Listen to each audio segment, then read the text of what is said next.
Sa isang maulan na gabi, habang tumutugtog ang isang nakakaakit na himig sa radyo, pinatay ng professional hitman na si Choi Yong-wook ang isang lalaki, at itinago siya sa trunk ng kanyang sasakyan. Ang suitcase ng biktima ay inabandona sa gitna ng kalsada, na kinuha ng isang misteryosong lalaki pagkatapos na umandar ang sasakyan. Samantala, sa isang maliit na apartment sa parehong neighborhood, sinunog ng pobreng aktor na si Jae Sung ang lahat ng kanyang mga litrato at naghanda ng tapusin ang lahat, sa pag-iisip na wala nang nagmamahal sa kanya at walang makakapansin na wala na siya. Gayunpaman, naabala siya ng kanyang landlady, na galit dahil sa utang niya sa kanya sa renta nitong mga nakaraang buwan, ang paraan ng pamumuhay niya na parang baboy, at kung gaano siya kabaho dahil matagal na siyang hindi naliligo. Sa pagkainis sa mga pang-iinsulto ng landlady, nagpa siya si Jae Sung na magpakamatay ng malinis, pumunta sa isang pampublikong paliguan, kung saan nakita niya si Yong-wook, ang kilalang hitman na naliligo sa tabi niya, at napansin ang kanyang mamahaling relo. Sa pagtingin pa lang sa kanya, masasabi na ni Jae Sung na napakayaman niyang lalaki. Ilang sandali pa, nadulas si Yong-wook sa isang sabon at nawalan ng malay nang tumama ang kanyang ulo sa sahig, at nahulog din ang kanyang susi sa locker nang matumba siya. Nang makita ito, sinamantala ni Jae Sung ang sitwasyon, pinalitan ang kanyang susi ng kay Yong-wook, at ninakaw ang lahat ng kanyang mga gamit, kabilang na ang kanyang wallet, suit, at kanyang sasakyan.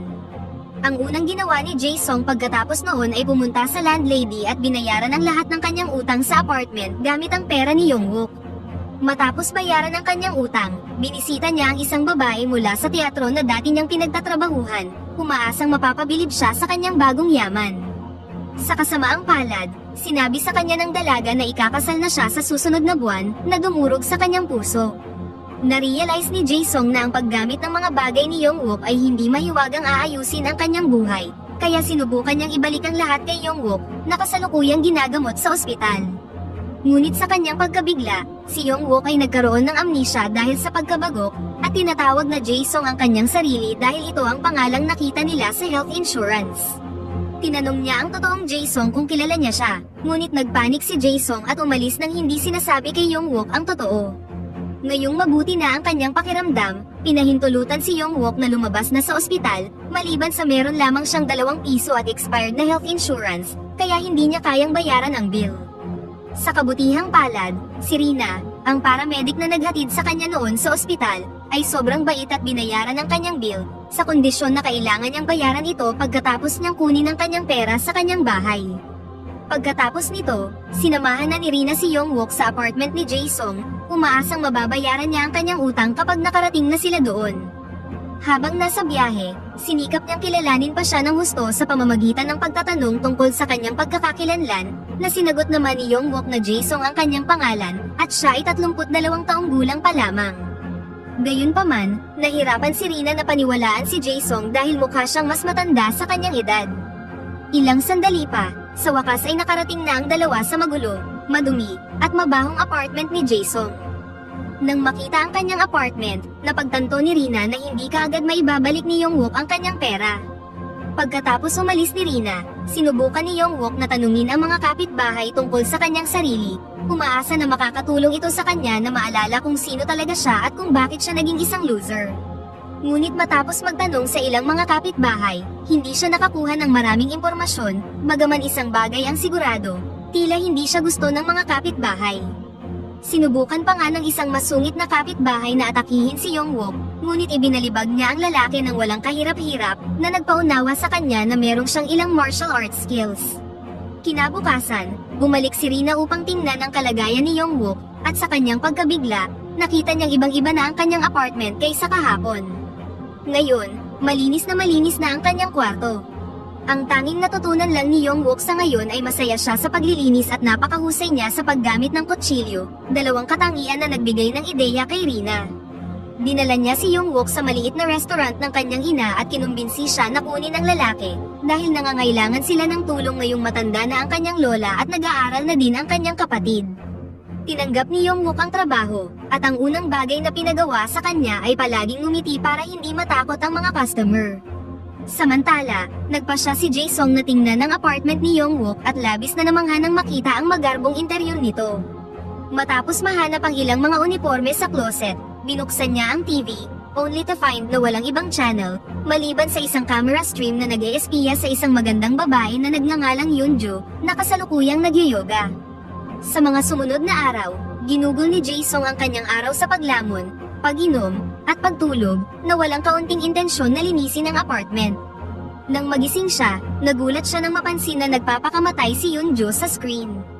Ngunit ang totoo, nagpapanggap siyang ginagawa ito sa iba't ibang paraan bago bumalik sa kanyang yoga.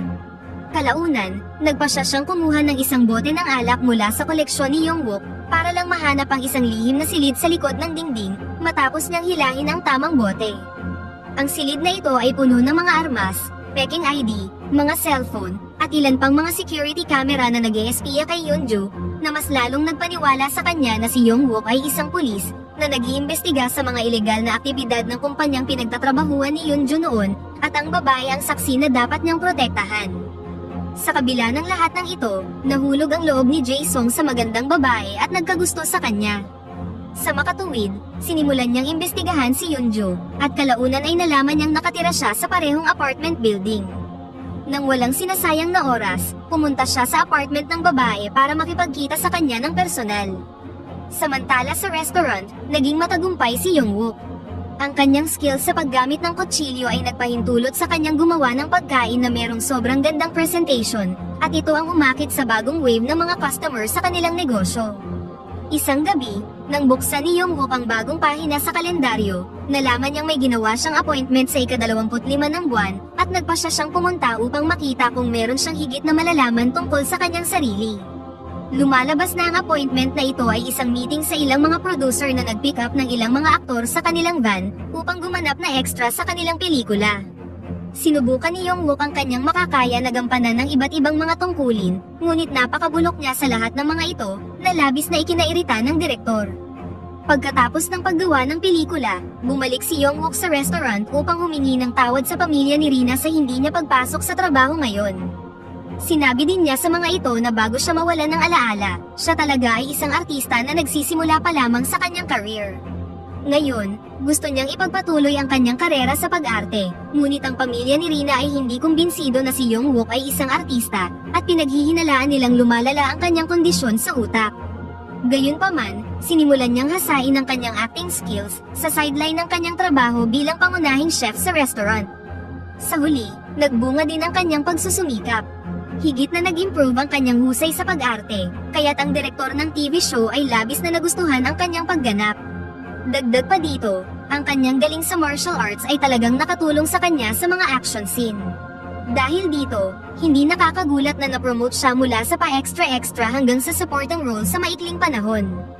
Ang TV show na kinabibilangan ni Yongwook ay napanood ng pamilya ni Rina, pati na rin ng mga tapat na customer sa restaurant, at lahat sila ay humanga sa kanyang itsura.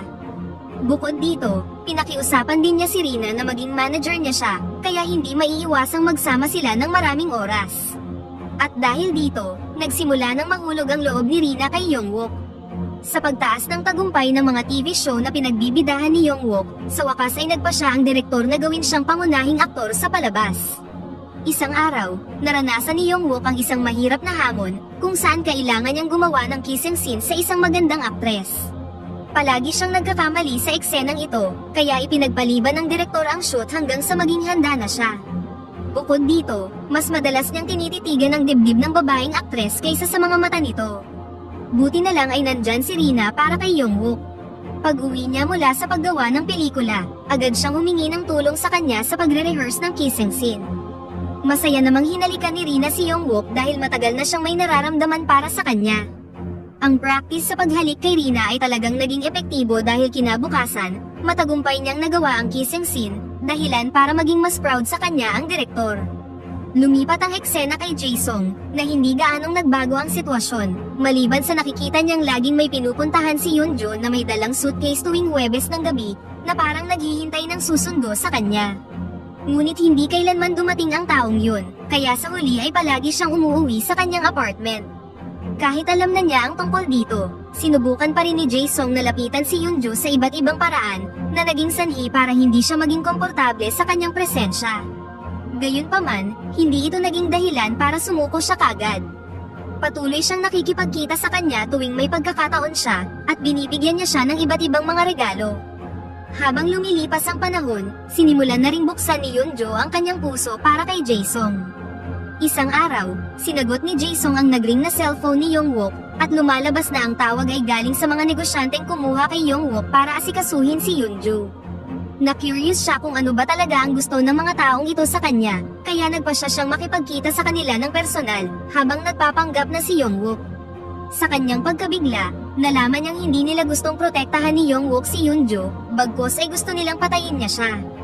Nang marinig ang lahat ng mga nakakagulat na impormasyong ito, sa wakas ay na-realize na ni Jae-sung na si Young-wook ay hindi talaga isang pulis, kundi isang hitman. Matapos mag-isip ng kaunting sandali, nagpasya si Jae-sung na lumipat sa ibang apartment at dinala ang lahat ng pera ni Young-wook. Pagkatapos nito, nakipagkita siya kay Yunjo at ibinunyag sa kanya kung sino talaga siya, na labis namang ikinagulat ng babae. Gayunpaman, nangako siyang gagawin ang lahat ng kanyang makakaya para protektahan siya mula kay Young-wook, kaya gusto niyang sumama siya sa kanya sa bago niyang apartment. Ngunit lingid sa kaalaman nila, nakita sila ng isa sa mga kliyente habang magkayakap sila. Hindi nagtagal, ang mga negosyante ay naghanap ng iba pang hitman upang palitan si Young-wook na sa tingin nila ay hindi mapagkakatiwalaan.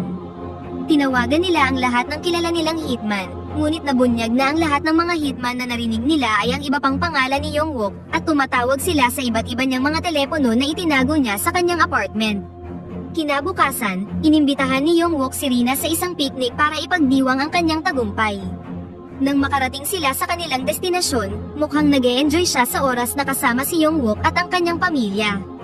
Habang pauwi na sila, narinig ni Young-wook ang isa sa mga radio station na nagpapatugtog ng kanyang paboritong kanta, at natandaan na lagi siyang nakikinig sa kantang ito noong nagtatrabaho pa siya bilang isang hitman. Dahil dito, dahan-dahang bumalik ang kanyang alaala hanggang sa tuluyan na niyang naalala na isa siyang professional hitman. Matapos makabalik ang pamilya ni Rina sa kanilang tahanan, nagmamadaling umalis si Young-wook papunta sa kanyang apartment, at naabutang magulo at madumi ang kanyang lugar. Nakita niya din ang CCTV footage na nagpapakita kay Jae-sung na naninirahan doon sa nakalipas na ilang buwan, at madalas siyang nakikita kasama ang kanyang target na si Yunjo. Hindi nagtagal, nahanap na ni Young-wook ang bagong apartment ni Jae-sung, kung saan naabutan niya ang impostor kasama si Yunjo. Noong una, tila galit na galit siya. Binugbog niya si Jae-sung, at sinisi siya sa pagnakaw ng lahat ng pag-aari niya. Ngunit nang kumalma na siya, ibinunyag niya kay Jae-sung kung sino talaga siya. Base sa mga paliwanag ni Young-wook, hindi talaga siya isang hitman. Ang talagang ginagawa ni Young-wook ay ibahagi sa mga biktima ang perang ibinayad sa kanya para sa mga assassination na ito, kung saan nagbibigay siya sa kanila ng mga peking dokumento, magbigay ng paraan upang makatakas, at makakuha ng bagong buhay na malayo sa mga taong gustong magpapatay sa kanila. Ang misteryosong lalaki mula sa maulan na gabi na kumuha ng suitcase, ay nabunyag na ang biktima mismo na naghahanda ng umalis, at ito ang dahilan kung bakit si Yunjo ay patuloy na nagsasanay sa gagawing pagpapanggap. Gamit ang pag-arte, gagawin nitong kapanipaniwala ang kanyang pagkamatay kapag dumating na ang oras na papatayin siya ni Young-wook. Lumalabas na si Yunjo ay empleyado sa isang kumpanya at saksi siya sa katiwalian ng kanyang mga superior, kaya naman kinuha ng mga leader ng kumpanya si Young-wook para patayin siya. Ngayong nalaman na ng mga kliyente ang relasyon ni Yunjo at Jae-sung, dapat na mag-isip si Young-wook ng ibang paraan para iligtas sila. Matapos mag-isip ng ilang sandali, sa wakas ay nakaisip na si Young-wook ng paraan para iligtas sila sa pamamagitan ng pagplot ng peking murder para makapagsimula silang lahat ng bagong buhay. Nang handa na ang lahat, tinawagan ni Young-wook ang kanyang mga kliyente at inutos sa kanilang panoorin kung paano niya patayin sina Yunjo at Jae-sung. Ilang sandali pa, pumunta siya kay Rina para putulin ang kanilang relasyon dahil ayaw niyang magkaroon siya ng relasyon sa isang lalaking may madilim na nakaraan tulad niya. Gayunpaman, hindi niya ipinaliwanag kung bakit at hindi man lang sinabi kay Rina ang tungkol sa kanyang trabaho na labis na ikinagalit ng babae. Pagkatapos magpaalam kay Rina, pumunta siya sa isang bakanteng gusali kung saan magpapanggap siyang papatayin sina Yunjo at Jae-sung. Lingid sa kaalaman niya, palihim pala siyang sinusundan ni Rina papunta sa lokasyon. Habang naglalakad si Rina papasok sa gusali, nakita niya sina Young-wook at Jae-sung na nagkukunwaring naglalaban sa harap ng mga kliyente. Sa labis na pag-aalala para kay Young-wook, sinubukan niyang pigilan ang laban at humingi ng paliwanag. Nagkunwari si Young-wook na hindi niya ito kilala at ininsulto si Rina para umalis siya, ngunit mas lalo itong nagalit. 미친년이. Ano ha는 거예요? 왜 자꾸 나한테 욕해? 지금 이 동네에 꼭 이런 미친년 하나씩은. Nang wala ng ibang paraan, sinabihan ni Young-wook si Jae-sung na ituloy ang plano, kaya sinugod siya ni Jae-sung gamit ang isang kutsilyo, at si Young-wook naman ay nagkunwaring ililigtas si Rina sa pamamagitan ng pagsangga sa sandata. Ngayong magkakasama na sila sa tamang lugar, pinindot ni Yoonjo ang isang buton at nahulog ang isang container sa ibabaw upang palabasin na nadurog sila, ngunit ang totoo, butas at walang laman ang container at silang apat ay ligtas na nakatayo sa loob nito. Para maging mas kapani-paniwala ang lahat, nagpaagos sila ng peking dugo na lumabas sa ilalim ng container. Sa kabutihang palad, hindi na sinuri ng mga kliyente kung patay na si Young-wook at ang iba pa. Naniniwala silang patay na ang apat at agad na lumabas ng warehouse. Nang humupa na ang sitwasyon, sa wakas ay nagyakapan at naghalikan na sina Jae-sung at Yoonjo, habang si Young-wook naman ay inamin na kay Rina ang totoo, kasama ang kanyang tunay na pangalan at edad, na lumalabas na 45 taong gulang. Sa huling eksena, kinalimutan na ni Young-wook ang kanyang nakaraan bilang hitman at mas piniling magtrabaho bilang chef sa restaurant ni Rina, kung saan tinanggap na siya bilang bahagi ng pamilya. Ipinagpatuloy din niya ang pagtatrabaho bilang isang aktor at nang dumating na ang oras na lalabanan niya ang pangunahing kontrabida sa kwento, natuwa siya nang malaman na ito ay si Jae-sung, at dito na nagtatapos ang pelikula.